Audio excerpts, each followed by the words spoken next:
Alright guys, welcome back. This is a very exciting video. I have been waiting a pretty long time to do this. Had to get back into the off-road game, man. You guys absolutely loved it.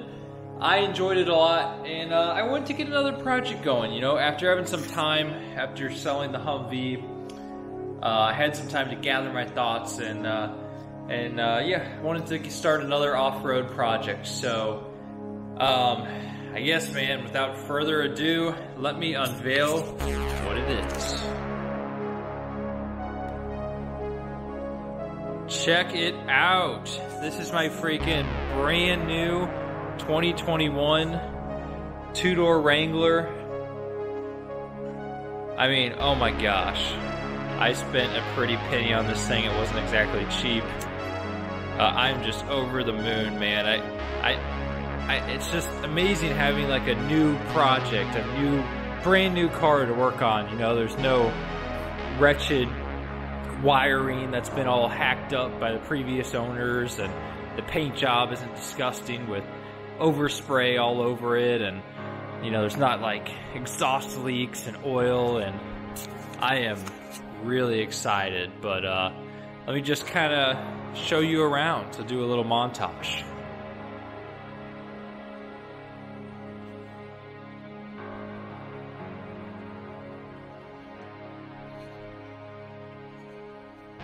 Alright, now we're inside the Jeep, man.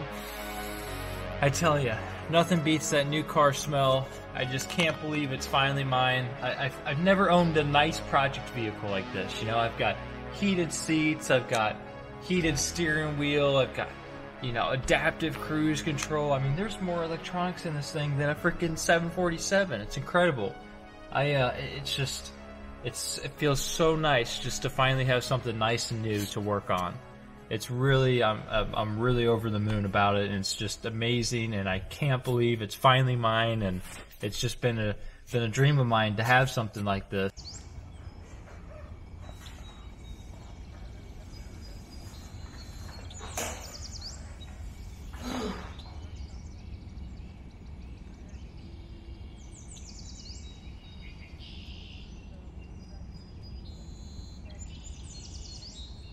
Fuck.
So yeah, this is the new rig. It is a 1994 Jeep YJ. Let's start with the bad, because there's a lot of subject area right there. Taillights don't work, blinkers don't work. It's stuck in four-wheel drive for some reason. Transfer case leaks. It has a misfire on low RPMs. You can start it without the key. That was an odd one. The tires are absolutely shot. The soft top is shot. The seats are shot. It's got a lot of dents. It looks like there may have been a fire in the front grille, because it looks, that right there, it actually looks kind of melted. So I just didn't ask about that one, you know. Better I not know. The guy painted it, I think with a McDonald's toy. The overspray is, it's everywhere.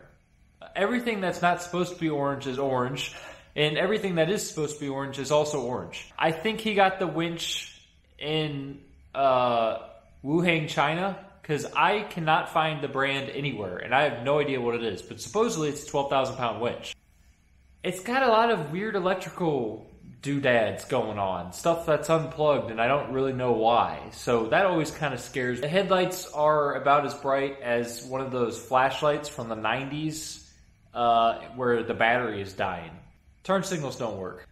Sometimes, once in a blue moon, the power steering sounds like it's making demonic screeching sound. It rides about how a shopping cart would ride if you could drive a shopping cart 60 miles an hour. Parking brake doesn't work.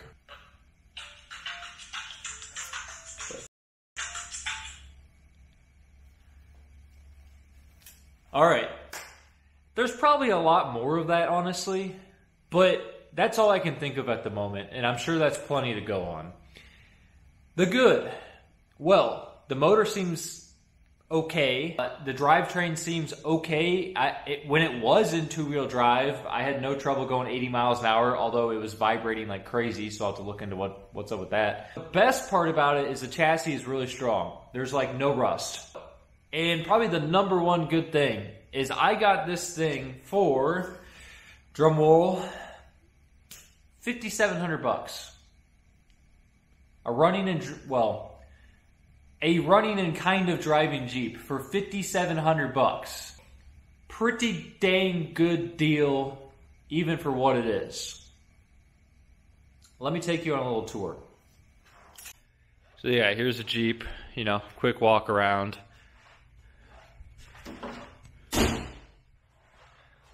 It's got 31s on it.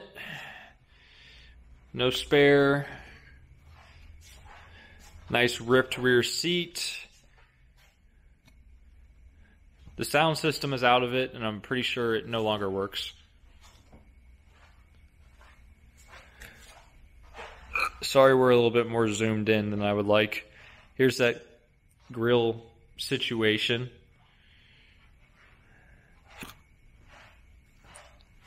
Let's look at the inside. Let's look at the inside. All right. We'll just ignore stock seats. So the inside's pretty much stock. This is much like my Humvee, actually. This guy took it and I'm pretty sure Raptor lined everything on the inside, and he did a pretty good job. So this is a manual, 5-speed, and then you've got your selector, which currently is stuck in 4-wheel drive. And yeah, that's pretty much it. I think this build is going to be no more than 15 when I'm done with it. I'm going to keep it very mild. One thing, I think you see on YouTube is these crazy, insane builds that are just like pure unobtainium. This is going to be a nice overlanding build. Don't get me wrong, I'm going to thrash it. I'm going to drive it hard. But, because that's just in my nature. But I don't plan on making this huge monstrosity that costs like $100,000 and, all this crazy stuff. I want to build something that you could actually go out and build. Unless I'm talking to like a millionaire right now, then I guess you could build whatever you wanted. Look, I know it's not a Humvee anymore. I know it's something completely different. Here's the thing. The Humvee was just one build on my channel. It was my first build. I think I did a pretty good job, but it wasn't anything amazing. This is my next build, and one day, I think I'll have a bunch of Jeep subscribers and they'll love it, and then I'll get tired of this and I'll go build something else. Probably Suzuki Samurai, to be honest. I think that might be my next build. I think it's silly to get stuck on like any one vehicle or something and dedicate your whole life to it. And I don't think that would be the most exciting thing for my channel anyways. I know, like I said, I know a lot of people love the Humvee, but we're moving on to something else, and I hope you can enjoy the variety of my channel. I'll shut up. Hope you guys enjoyed the video. I will see you in the next one. Thank you so much for your support. We have almost 10,000 subscribers.